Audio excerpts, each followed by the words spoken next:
ربیع الاول 12ویں تاریخ حضور انور صلی اللہ علیہ وسلم کی ولادت پاک کی خوشی میں روزہ رکھنا ثواب ہے، مگر بہتر یہ ہے کہ 2 روزے رکھیں، اور اس مہینے میں محفل میلاد شریف کرنے سے تمام سال گھر میں برکتیں اور ہر طرح کا امن رہتا ہے۔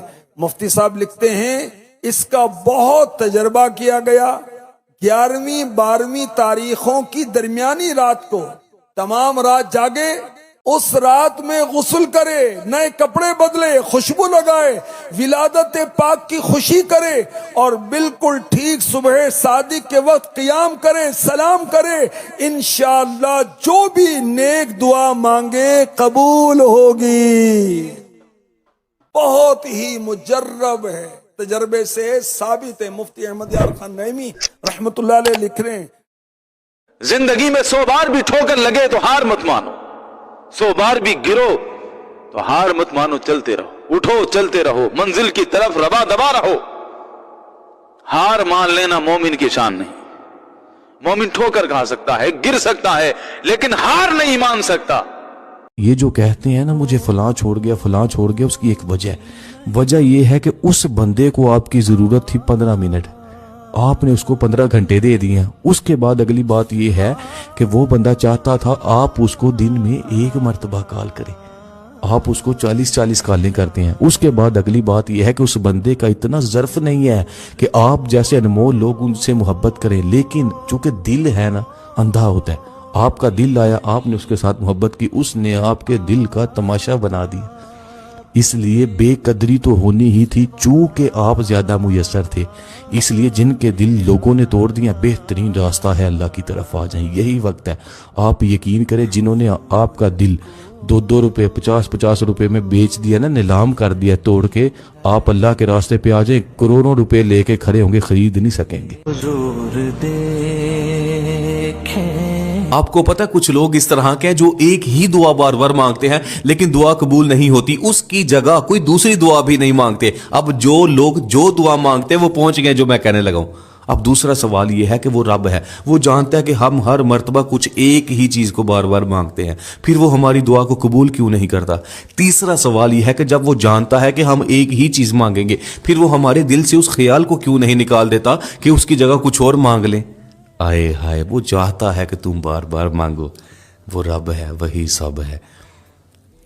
تم اپنے اللہ پہ یقین رکھنا، یہ جو تمہاری زندگی میں گرم ہوائیں چل رہی ہیں نا، وہ رب جانتا ہے کہ تمہاری زندگی میں اس وقت گرم ہوائیں ہیں، ان گرم ہواؤں کو وہ بہار میں بدل دے گا۔ تم دیکھنا جو لوگ بڑے خوش ہیں نا، تمہیں غم میں دیکھ کر وہ لوگ دیکھیں گے کس طرح سے وہ رب تمہاری زندگیوں میں خوشیوں کے رنگ لائے گا، وہ جانتا ہے، لیکن تم تھوڑے سے جذباتی ہو جاتے ہو۔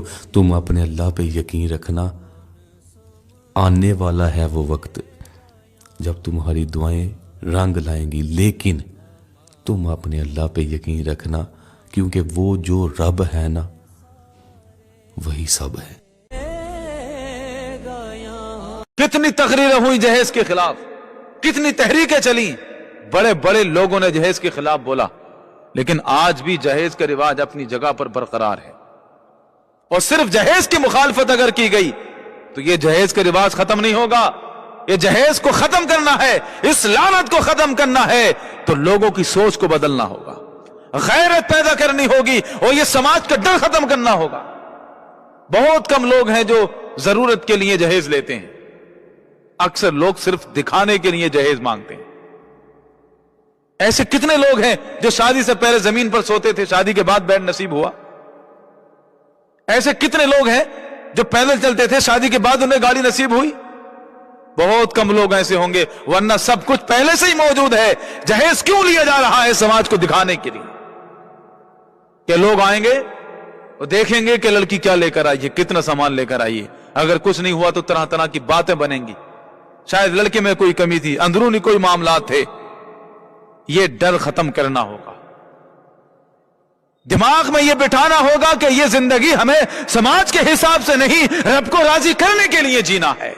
کتنی تقریریں ہوئی جہیز کے خلاف، کتنی تحریکیں چلی، بڑے بڑے لوگوں نے جہیز کے خلاف بولا، لیکن آج بھی جہیز کا رواج اپنی جگہ پر برقرار ہے. اور صرف جہیز کی مخالفت اگر کی گئی تو یہ جہیز کا رواج ختم نہیں ہوگا. یہ جہیز کو ختم کرنا ہے, اس لعنت کو ختم کرنا ہے تو لوگوں کی سوچ کو بدلنا ہوگا, غیرت پیدا کرنی ہوگی اور یہ سماج کا ڈر ختم کرنا ہوگا. بہت کم لوگ ہیں جو ضرورت کے لیے جہیز لیتے ہیں, اکثر لوگ صرف دکھانے کے لیے جہیز مانگتے ہیں. ایسے کتنے لوگ ہیں جو شادی سے پہلے زمین پر سوتے تھے, شادی کے بعد بیڈ نصیب ہوا. ایسے کتنے لوگ ہیں جو پیدل چلتے تھے, شادی کے بعد انہیں گاڑی نصیب ہوئی. بہت کم لوگ ایسے ہوں گے, ورنہ سب کچھ پہلے سے ہی موجود ہے.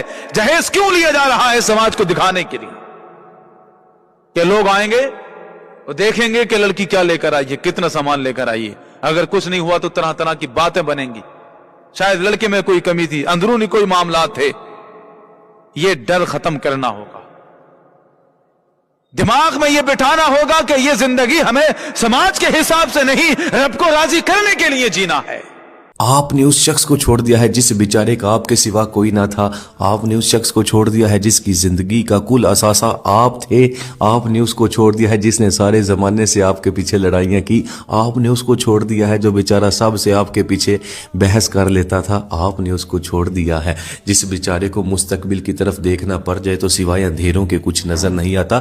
آپ نے اس کو چھوڑ دیا ہے جو بیچارہ اپنے حال کی طرف بھی دیکھے تو اس کا حال اچھا نہیں. آپ نے اس کو چھوڑ دیا ہے جو اپنی زندگی کے کل سکون کی طرف نظر دہرائے نا تو آپ کے سوا کچھ نہیں. آپ نے اس کو غربت کی وجہ سے چھوڑ دیا. وہ بیچارہ پہلے بے سکونی سے لڑ رہا تھا, اب غربت کے ساتھ لڑ رہا تھا, اور اب آپ کے چھوڑ جانے پر لڑ رہا ہے. کیوں چھوڑ دیتے ہیں آپ کسی کو؟ ارتضالی نے لکھا کہ میری غربت کی وجہ سے جنہوں نے چھڑایا ہے نا دامن ہم سے, مال ہوتا تو یہ الٹے قدم چل کر آتے.